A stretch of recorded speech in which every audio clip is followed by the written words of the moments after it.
Okay, we'll continue our study of mental factors.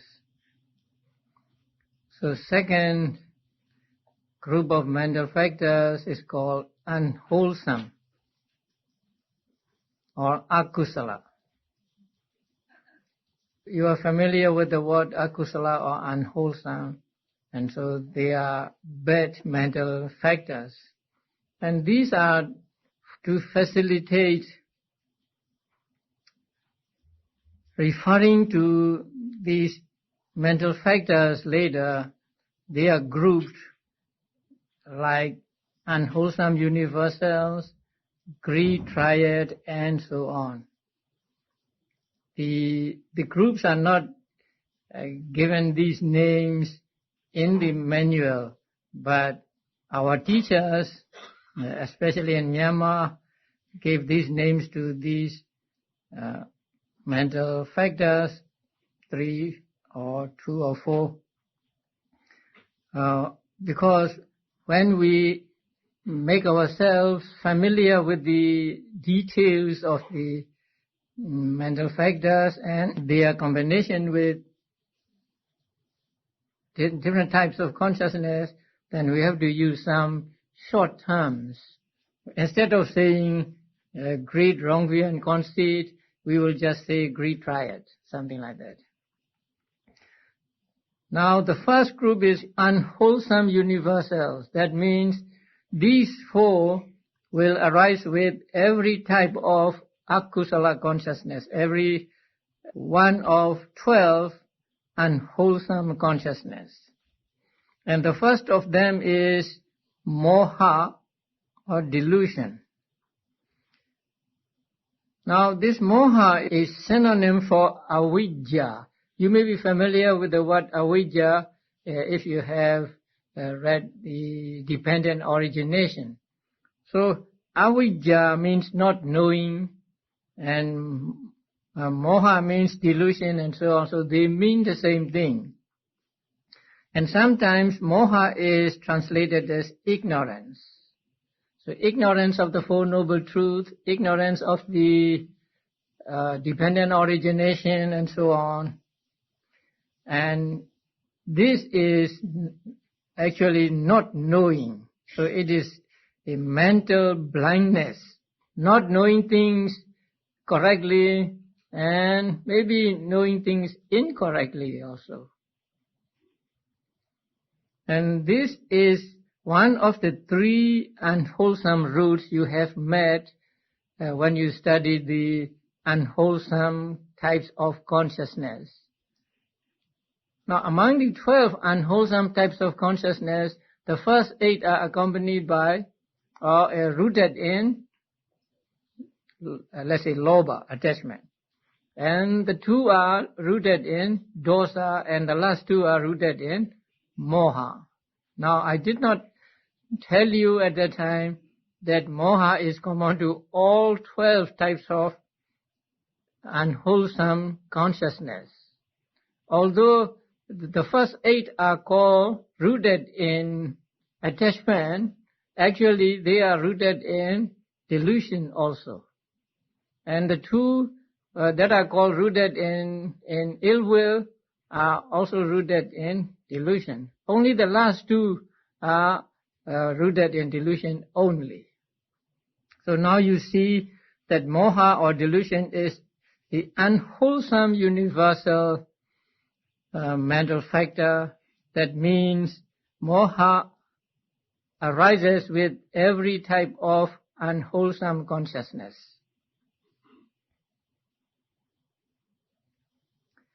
The next one is ahirika or shamelessness, and the next one anottapa, fearlessness of wrongdoing. Now, shamelessness means shamelessness in doing misconduct, bodily misconduct or verbal misconduct or mental misconduct. So this is, so when you do something wrong, you are not ashamed to do it. So that shamelessness is the one mental factor when you do something wrong or when you have an unwholesome consciousness. And fearlessness of wrongdoing means you are not afraid of doing wrong things. You are not afraid of doing misconduct. So that is fearlessness. Shamelessness is compared to a village pig that is not disgusted of excrement. And fearlessness is compared to a firefly that runs into the fire. Now you may have seen the fireflies that just run into the flame. They are not afraid of the flame. So in the same way, shamelessness or ahirika is not ashamed of doing misconduct, and anotapa or fearlessness is not afraid of doing misconduct. And the last one of the four is in Pali uddhacca, and it is translated as restlessness, or sometimes it is translated as agitation. So it is disquietness, like water whipped up by the wind. So when there is no wind, water is quiet, but when there is a wind, then the water becomes shaky. So that is compared to uddhacca or restlessness or agitation. And it is also compared to a banner that flutters in the wind. Now, you have met restlessness when you study the unwholesome types of consciousness. I think it was the last of the 12. So uddhacca is shaking above the object. I told you this when I talk about the akusala cetas. So it is mind shaking above the object, and so it is not stuck to the object. You do not see the object clearly when there is uddhacca in the mind. So that is called restlessness or agitation. And these four accompany every type of unwholesome consciousness. The next subgroup is named greed triad, or in Pali lobhatika. So greed triad are greed, wrong view, and conceit, or in Pali lobha, ditthi, and mana. Now greed here covers desire, longing, attachment, and clinging, craving, and so on. And this lobha is actually attachment to the objects. Now you come across some object, especially a desirable object, and you are attached to it. Now that is lobha arising in your mind. And this lobha is compared to a kind of, what do you call that? Sticky substance that comes out of a tree. Now there are some trees that have a sticky substance come out of the tree like gum. And when you touch that sticky substance, then your hand is stuck to it. It is difficult to take the hand from that sticky substance. Now it is described in the text that there is a monkey, and he sees this sticky substance in the sun, and so it is shining. So he put his one hand on the sticky substance, and it is stuck, and he couldn't remove it. Then he put the other hand, and then both hands are stuck. Then he put his one foot, and then other foot. These all four stuck to this substance. And then he tried to free himself, putting his face to the substance, and so he is stuck to it with all these limbs.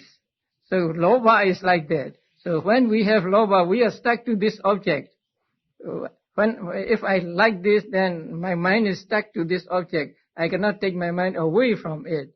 That is why lobha is compared to that sticky substance that comes out of the trees. So in these modern times, you may say, what do you call that? Glue stick, right? In the United States, there is a glue stick. You can use as a glue or gum. So this is lobha. So lobha includes all shades of greed, like longing, attachment, clinging, craving. And the next one is ditthi, wrong view. Now the Pali word ditthi means just view. But if it is used alone, it almost always means wrong view. If we want to say right view, we use samma ditthi.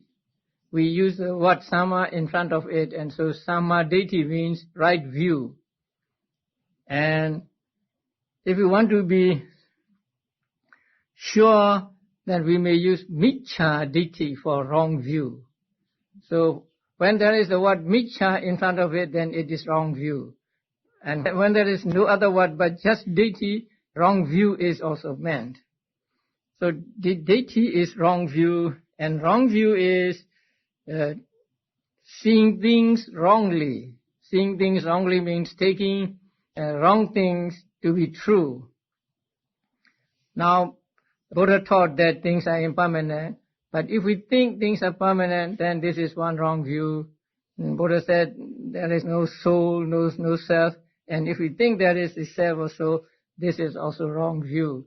And if we think that there is no karma or no karma results of karma, whatever you do is just doing, and things happen without any cause and so on.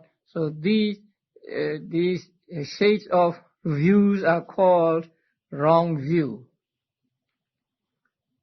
And the third one is mana, conceit, or pride, or haughtiness. So we often take pride in ourselves, in our nation, in our country, and so on. So when there is mana in our mind, we think I, this is I. So mana is compared to a banner. It is always on top. So it wants to be on top always, and it is like flying in the air. So that is called mana or conceit. So these three arise with the 8 types of unwholesome consciousness accompanied by greed or lobha.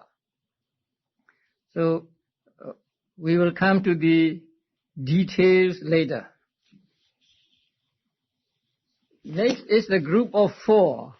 So we say hatred quartet, dosa chituka. Now these 4 arise with 2 types of consciousness accompanied by dosa, the green ones. Now the first one is hatred or dosa. Here also dosa means aversion, ill will, anger, irritation, annoyance. All these things are included in dosa or hatred here. And also fear is included in dosa. So the anger is aggressive anger, and fear is the passive anger. No, not getting angry, but your mind is not as it was before, and so the fear is also included in dosa. So when you are afraid of something, when you fear something, then one of the 2 types of consciousness accompanied by ill will arises in your mind. The next one is envy or issa. It is jealous of other people's success. If other people are rich, then we don't like it. If other people are more educated than ourselves, we don't like it, something like that. So that is called issa, and it is translated as envy. So envy takes the other people's success as object. So we see other people's success and then we are jealous of them. That is Issa. The next one is Materia Avarice. Now Materia is a little difficult to understand.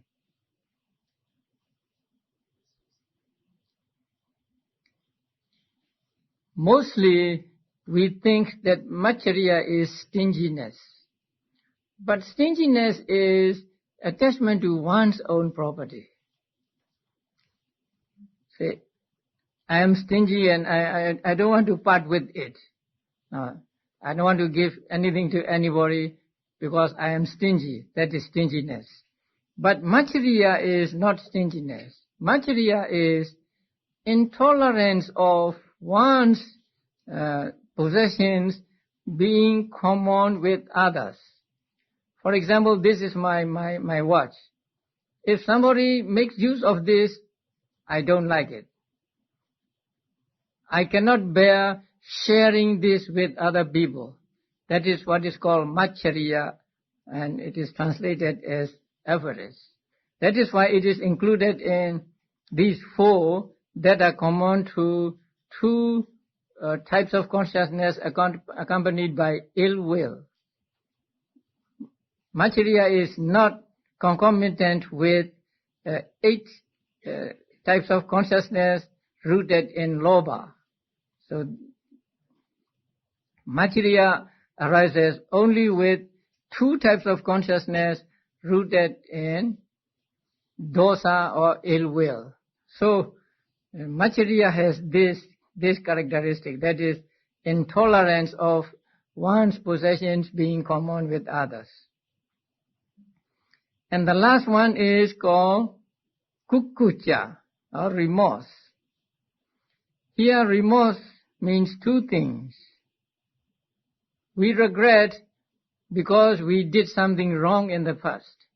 We did something wrong and then we are remorseful for having done wrong. Sometimes we did not do something good and then we regret for not having done the good thing. That is also called remorse. So the remorse has 2 objects. Something wrong that we did in the past and something good that we did not do in the past. So we can have the remorseful feeling regarding both of these actions. These 4 arise with the 2 types of consciousness accompanied by ill will. And then we have the diet, sloth diet. That means sloth and torpor.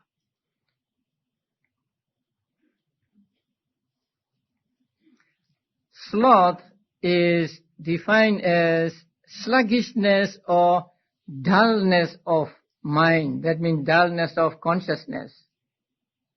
And torpor is the sluggishness of the Cetasikas or mental states. So sloth is the dullness of consciousness and torpor is dullness of mental factors.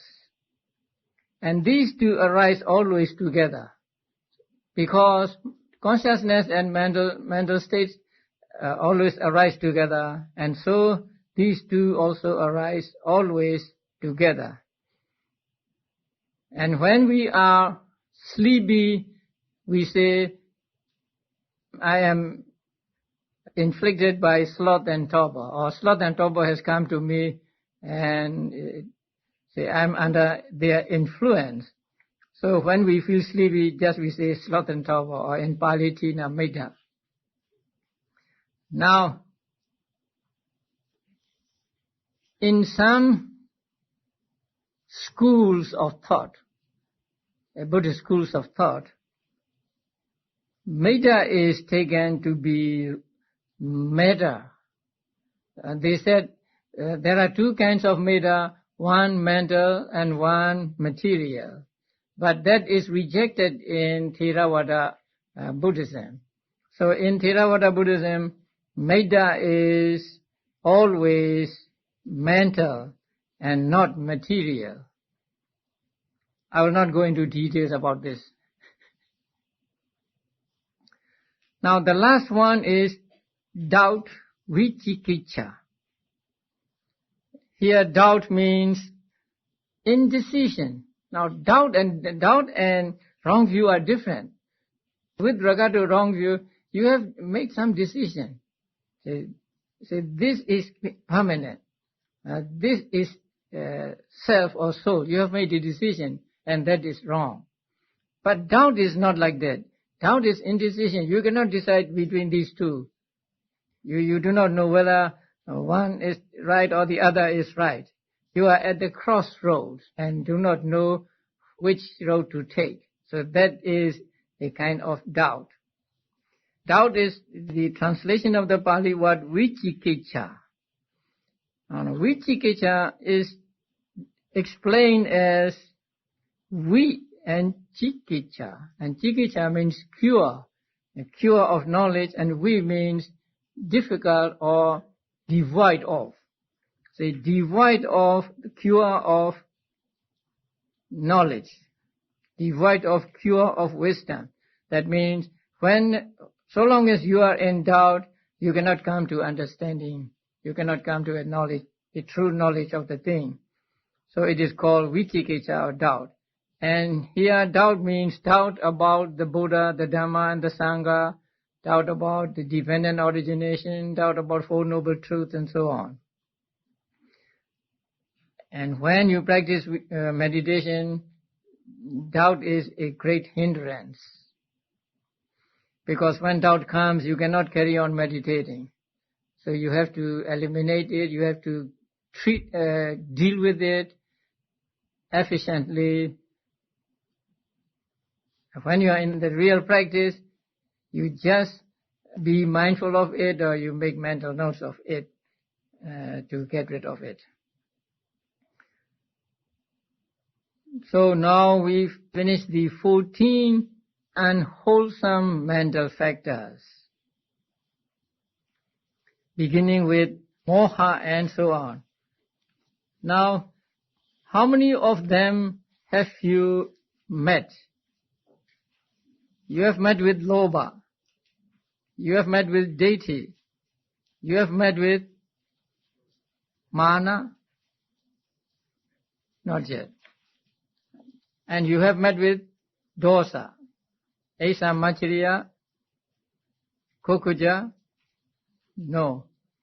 And Tina Mida, maybe not. And doubt, yes.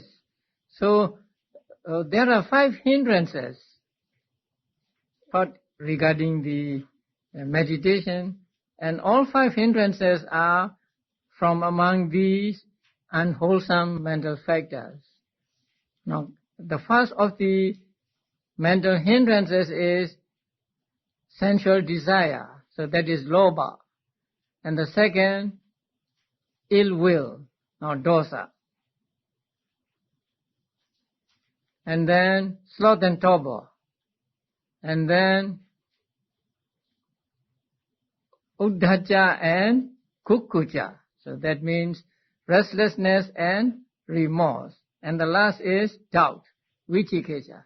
So the mental hindrances that we have to overcome in order to get concentration and see the true nature of things are all included in these unwholesome mental states.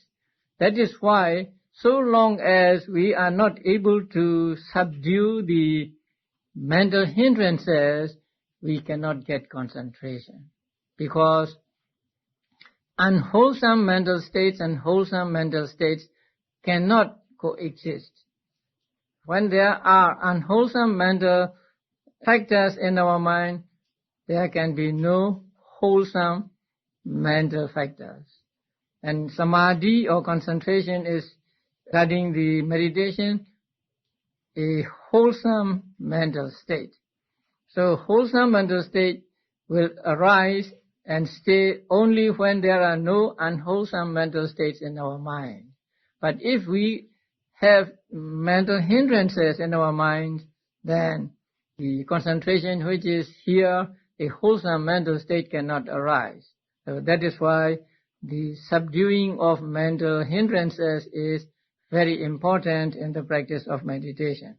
So now we have these 14 mental factors that are called akusala or unwholesome. So as the name implies, they will associate themselves only with the unwholesome types of consciousness.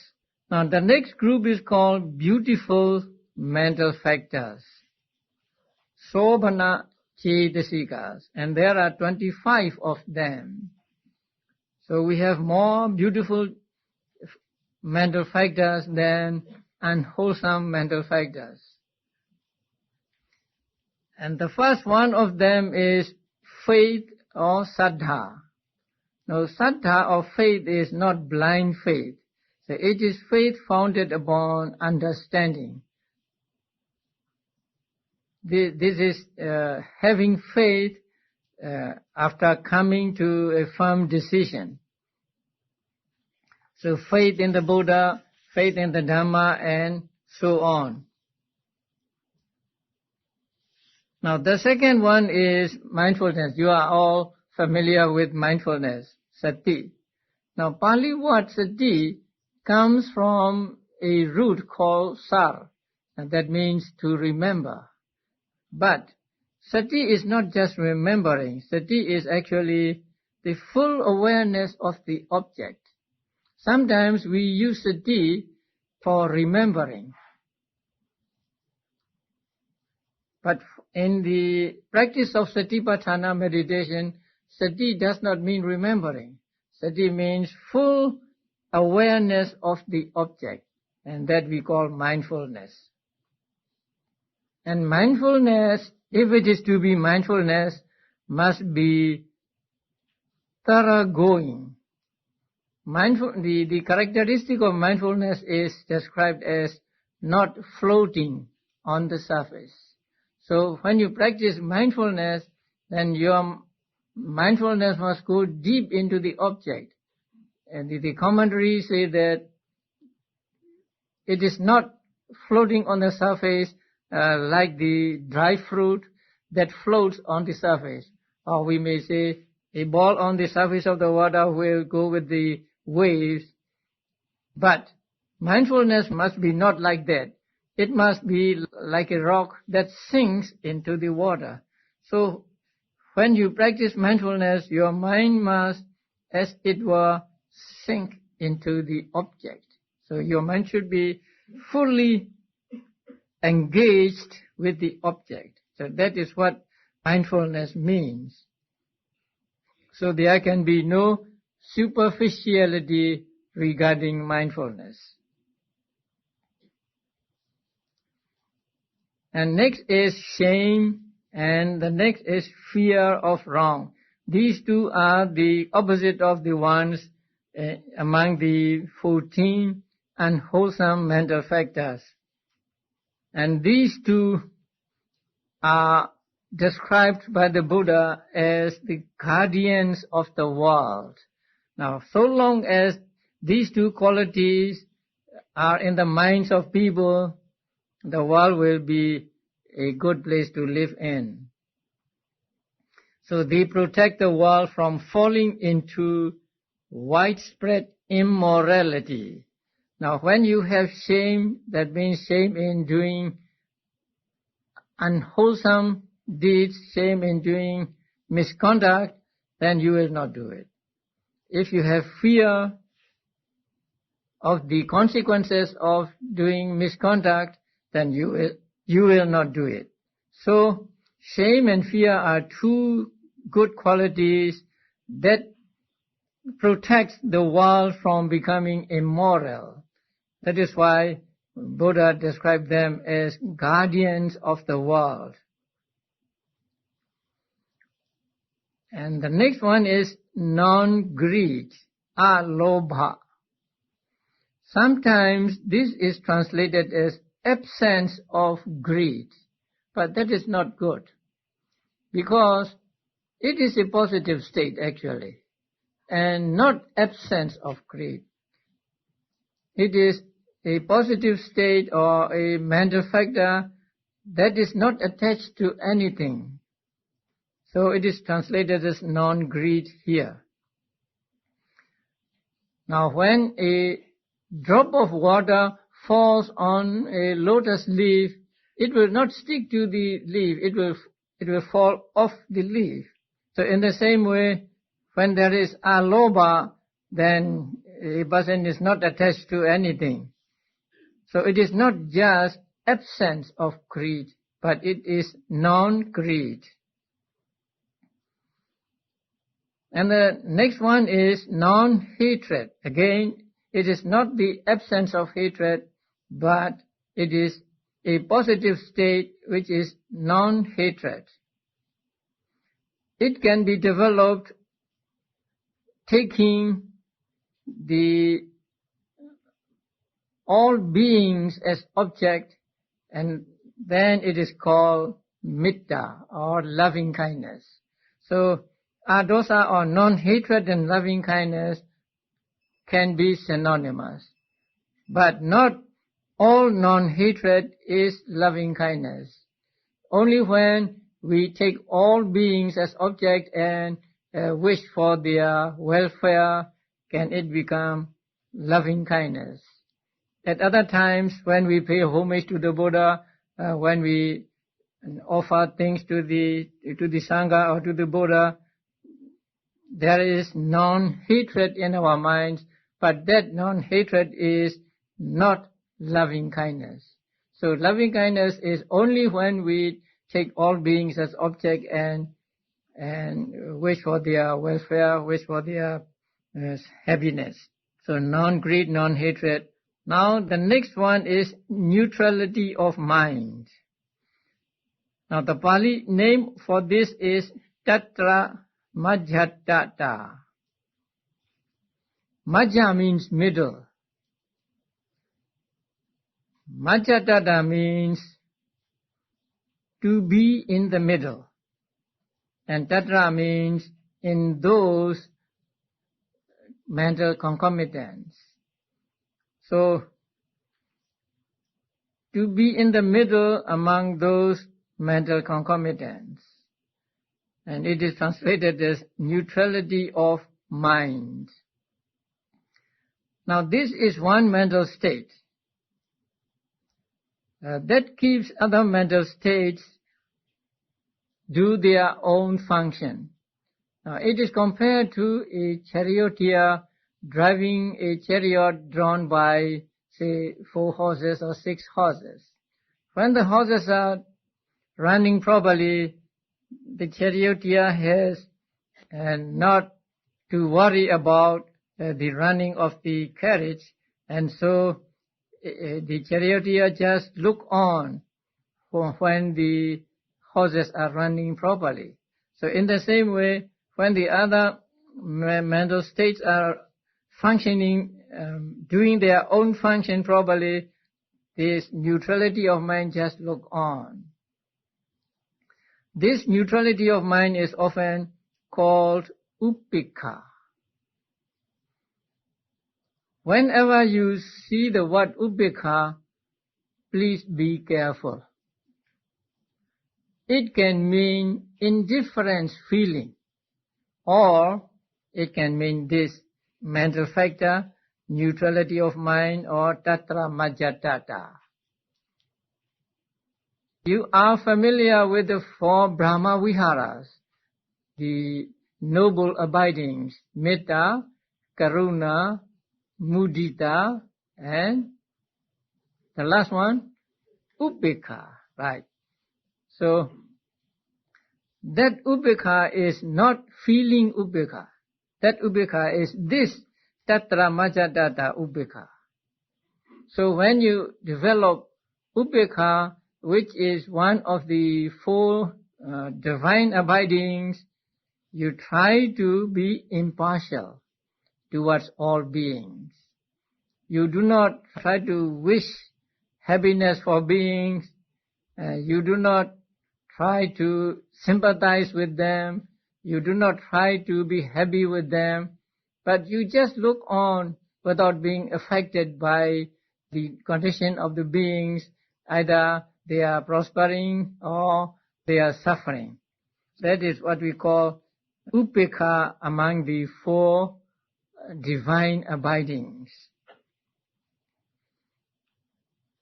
And it is also translated as equanimity. Next come the pairs, tranquility of mental body, tranquility of consciousness. In the Pali, there is the word kaya, kaya passaddhi. Kaya normally means the physical body, but actually kaya means just a group or a body, and so here it means not the physical body but mental body. Mental body really means these mental factors. So the kaya passaddhi means tranquility of Cetasikas, mental factors, and Citta passaddhi means tranquility of consciousness. When there are defilements such as restlessness and remorse or worry, there is stress in the mind. So the mind is not tranquil at that time. So when the mind is free from restlessness and worry, mind is said to be tranquil or peaceful. So the tranquility of the Cetasikas is called tranquility of mental body, and tranquility of consciousness is called the Citta passaddhi in Pali, tranquility of consciousness. And the next group is lightness of mental body and lightness of consciousness. When you have sloth and torpor, your mental state, your mental factors are not light. They are kind of heavy. And your mind or your consciousness is also not light. But when the consciousness is free from sloth and torpor, then there is no heaviness in the consciousness or in the mental factors. And so these two are called lightness of mental body and lightness of consciousness. And it is also explained that when there is lightness of mental body and lightness of consciousness, then you don't have many moments of bhavanga between active thought moments. Now, there are types of consciousness called bhavanga. Bhavanga is translated as life continuum. They are the inactive thought moments. Now, all through our lives, the inactive thought moments and active thought moments arise one after another. So there are inactive thought moments, and then there are active thought moments, and then again inactive thought moments, and so on. Inactive thought moments always intervene between the two sets of active thought moments. And those inactive moments can be many, or they can be just a few.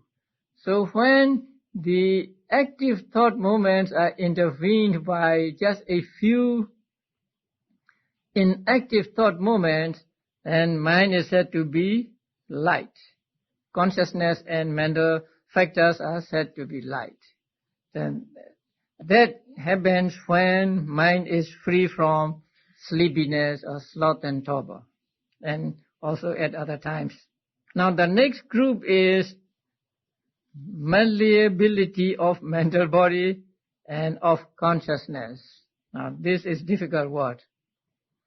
The Pali word, what is the Pali word for malleability? Mududa. Now the meaning of the word mudu means soft. So we may translate softness of mental body and softness of consciousness. Now softness here means it is not rigid, so you can manage it. when it is rigid, it is difficult to manage. So it is manageability. When there is wrong view and when there is conceit, mind is said to be rigid. But these types of mental factors do not arise together with wrong view or conceit, and so they are free from wrong view and conceit, which create rigidity. Since they are free from rigidity, they are said to be soft. So, softness of mental body and softness of consciousness. The next one is wieldiness of mental body, wieldiness of consciousness. Now, wieldiness means you can do anything you like with that thing. When the clay is wet and soft, then you can make this clay into any shape you like. So that is what is called the wieldiness of mental body and wieldiness of consciousness. There are hindrances like sensual desire, hate, and so on. So when these mental hindrances are in the mind is difficult to manage. So they are said to be unwieldy. So when mind is free from these mental hindrances, the mind is said to be wieldy. So that means you can manage the mind in the way you like. And so these are the two mental factors, wieldiness of mental body and wieldiness of consciousness. And the next pair is proficiency of mental body and proficiency of consciousness. In Pali, what pagunyata means proficiency. It is opposed to unhealthiness of the mental body and unhealthiness of consciousness. Now, when there is lack of faith and so on, mind cannot take what it likes to take, and so the proficiency is missing there. So when there is no lack of faith in the mind is proficient in taking the things that are beneficial to it. And the last is rectitude or straightness of mental body and rectitude of consciousness. Now, it is opposed to hypocrisy and fraudulence. When there is hypocrisy or fraudulence, mind is said to be crooked.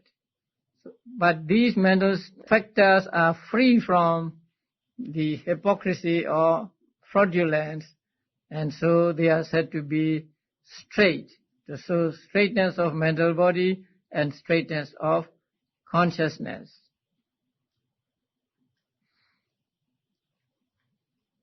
These 19 types of consciousness are called beautiful universals. Now you remember the beautiful types of consciousness. How many beautiful types of consciousness are there? You remember? Except the non-beautiful, the rest are beautiful. So 89 minus 30, 69. So 69 types of consciousness are called beautiful. You take out the chart and you see the first 30 are non-beautiful, right? And the rest are beautiful. The first 30 means 12 unwholesome and 18 rootless consciousness. So these 30 are collectively called non-beautiful. So since these are non-beautiful, the others are beautiful. Now these 19 mental factors are common to all these types of consciousness. So that means, let us take the first consciousness from among the sense sphere wholesome consciousness, the first one.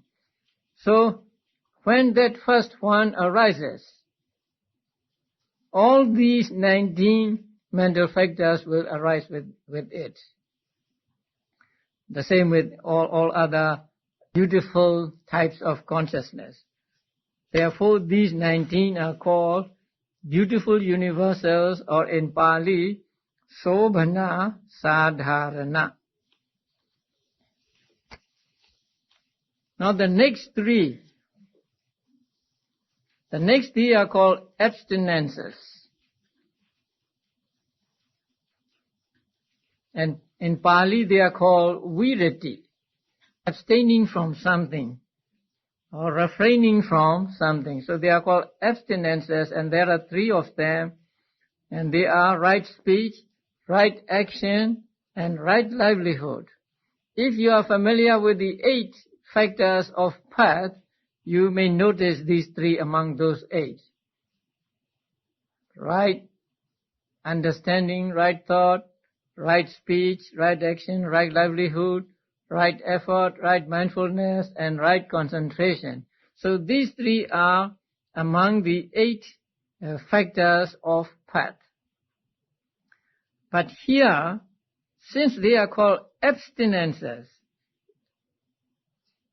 you must understand that right speech means actually abstention from wrong speech. Not just talking right. It is actually abstention from wrong speech. The same with right action. Right action here means abstention from wrong action. Action means bodily action. And right livelihood means abstention from wrong livelihood.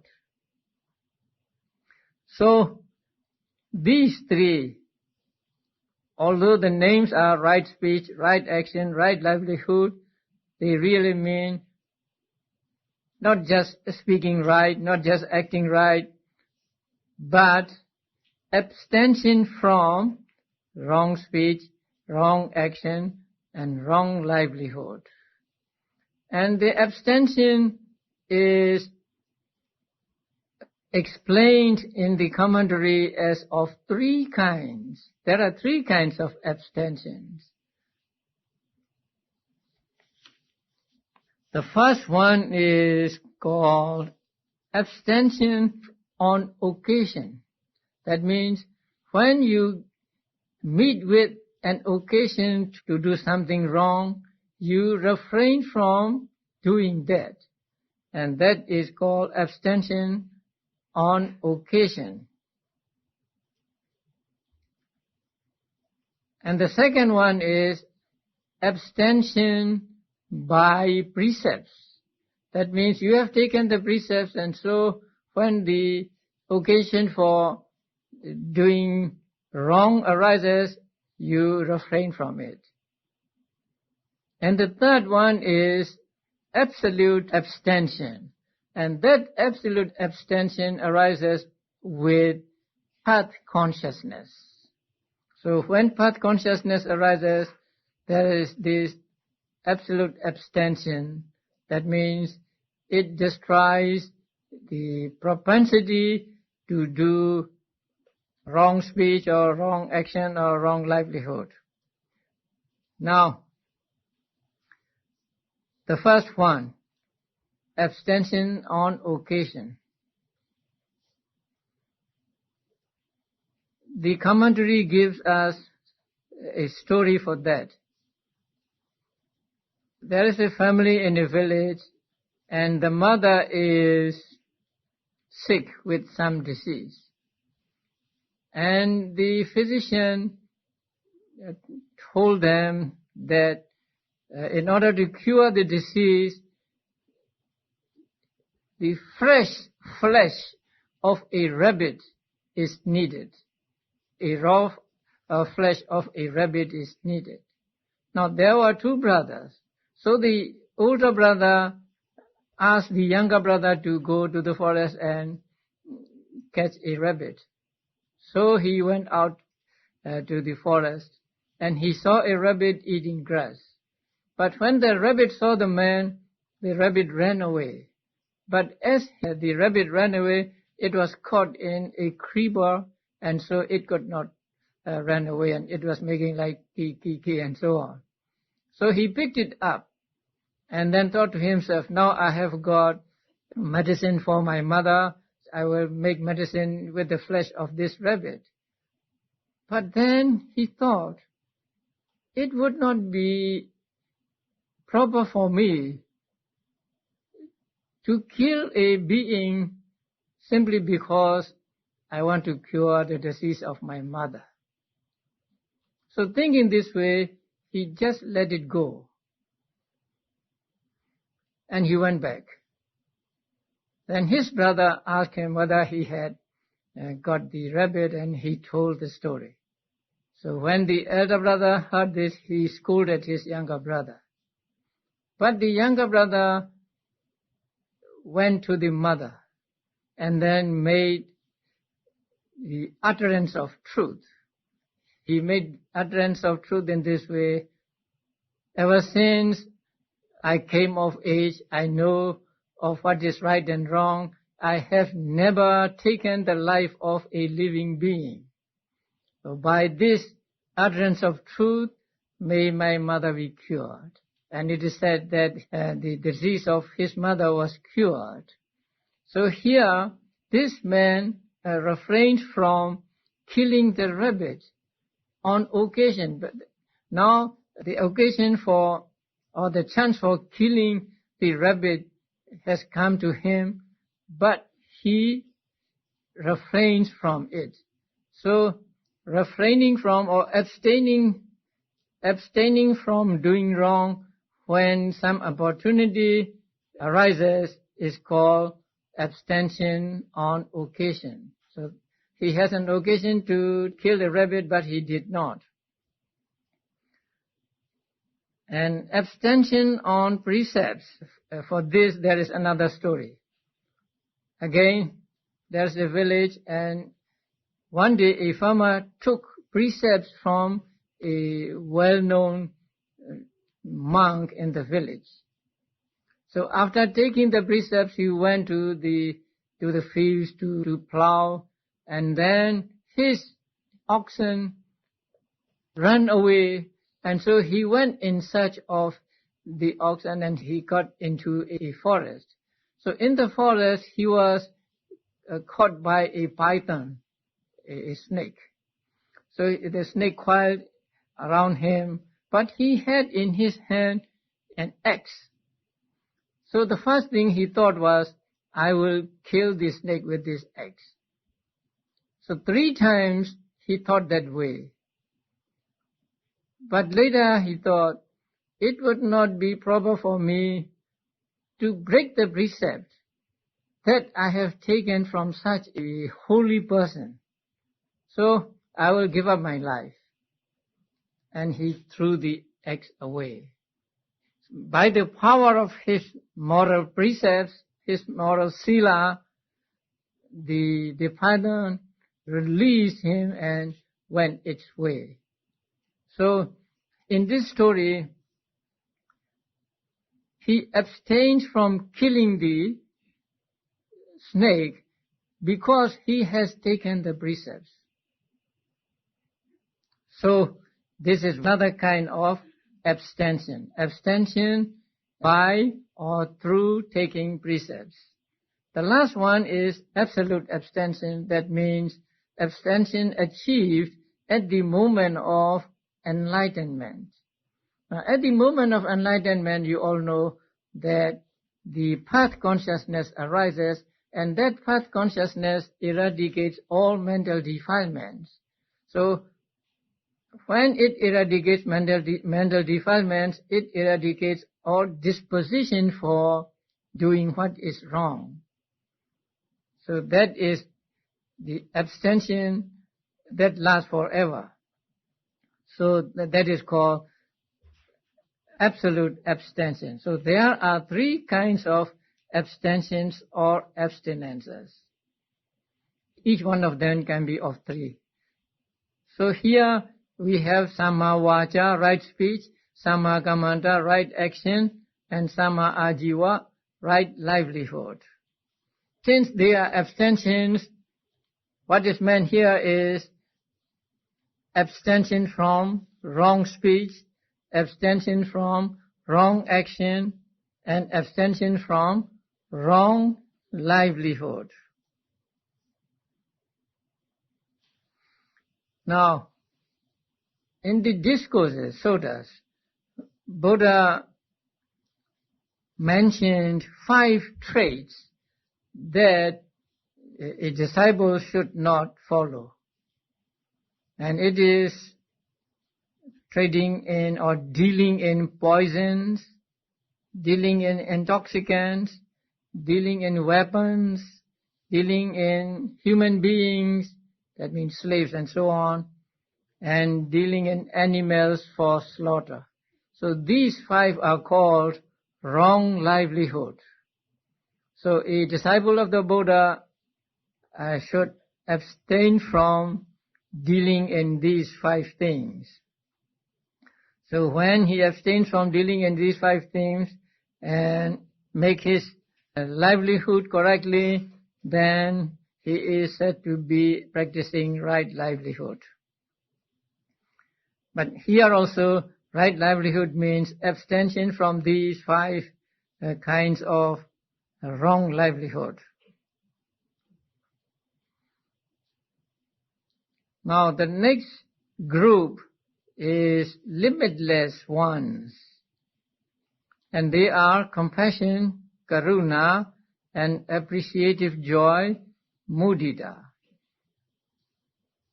Now they are called limitless because they must take the object that is limitless. When you practice compassion, you have to take all beings as object, no limit. That is why they are called limitless. So limitless means limitless in the range of object. And when you practice appreciative joy also, you have to take all beings as object.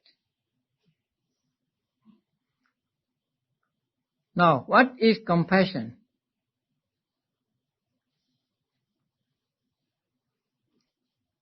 Compassion is a desire to remove suffering from those who are suffering. Now, when you see someone suffering, you want to remove that suffering from that being. And that desire to remove suffering from those who are suffering is called compassion. So it has the characteristic of promoting the removal of suffering in others. When you practice compassion, first you may practice compassion to one person or one being, 2 beings and so on. But ultimately you must reach all beings. So may all beings be free from affliction or something like that. May all beings be free from suffering. So when you repeat this and really meaning this, then you are practicing compassion. And it is important that when you practice compassion, you just stop at compassion and don't go into sorrow or anger. Now that is very important. Now sometimes people transcend or people pass compassion and go into violence. Now there are people who have compassion for animals being used as tests in medical laboratories. And then they would attack the people who are working there, or they might even throw a bomb at them. And so their compassion turns to anger. So that is not compassion. Now they have come into anger. So when you practice compassion, you have to see to it that it does not change into anger. Or sometimes you are sorry with the person who is suffering, and when you are sorry with him, then you have domanassa, you have a kind of ill will, and so you step over into the akusala. So it is very important that we must be careful when we practice compassion. We must not get into anger or sorrow, but we must just stop just at compassion and wish that they be free from suffering. The second is appreciative joy. That means when other peoples are prosperous, when other peoples are in success, you are happy. You do not feel jealousy. So that is appreciative joy or mudita. And mudita also should be practiced to all beings without exception, and so it is also called limitless. There must be no limit in the objects of the mudita or appreciative joy. So when you practice mudita, you say, may they not fall away from this prosperity or something like that. Now there are 4 divine abidings, 4 Brahma Viharas. But here only 2 are mentioned. That is because Metta is included in non-hatred, and Upekkha is included in neutrality of mind. So actually there are 4 Brahma Viharas, but the other 2 are included in the mental factors, non-hatred, and neutrality of mind. So these 4 can be practiced to become Brahma Viharas or divine abidings, and also they can be not Brahma abidings. So when you are paying homage to the Buddha, there is non-hatred in your mind, but you are not practicing loving kindness. And when you are paying homage to the Buddha, there is the neutrality of mind, but that is not Upekkha as the Brahma Vihara. So in order to practice Brahma Vihara or noble abiding, you have to take the beings as object, beings, limitless beings as object, and then send thoughts of loving kindness and so on to all these beings. So here the 2 are called limitless, but in other books the 4 are called limitless ones. Now we come to the last one, and that is wisdom faculty, Paññindriya.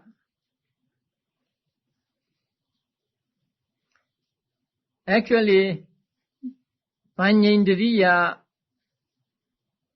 is amoha, non-delusion, opposite of moha. Moha is not knowing, and so Paññindriya is knowing, understanding the true nature of things.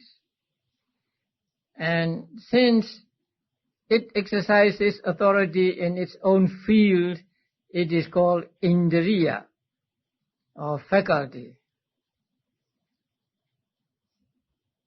And this Paññindriya or wisdom faculty has the characteristic of penetrating things according to their intrinsic nature. That means penetrating the true nature of things, understanding that things are impermanent and so on. And it is compared to a light. So when there is wisdom, then we see things as they really are. When there is no wisdom, we are like in the dark. So it is the opposite of moha.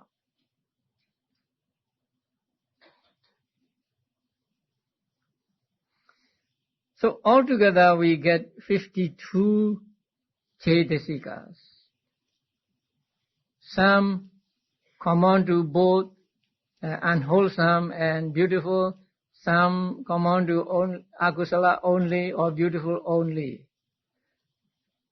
And these Cetasikas will come into combination with the types of consciousness we have studied. Now we will have to find out which Cetasikas go with which types of consciousness, and also which types of consciousness go with which types of Cetasikas. That means, suppose we will take, say, Vitaka, and then we will find out how many types of consciousness arise with Vitaka. And then we will take the, let's say, the first unwholesome Ceta, and then we will find out how many Cetasikas arise with that type of consciousness. So there are two modes of combination. So we will study them tomorrow. Now we have come to the end of the 52 Cetasikas, and these are mental states, and these are interesting things. And there is a way of understanding them by 4 aspects. Our teachers of old taught us that each one of these should be understood according to the 4 aspects. That means the characteristic of each one, function of each one, manifestation of each one, and proximate cause of each one. They are given in the manual. So you may take those from the manual, and they will be very interesting. Okay, we'll continue.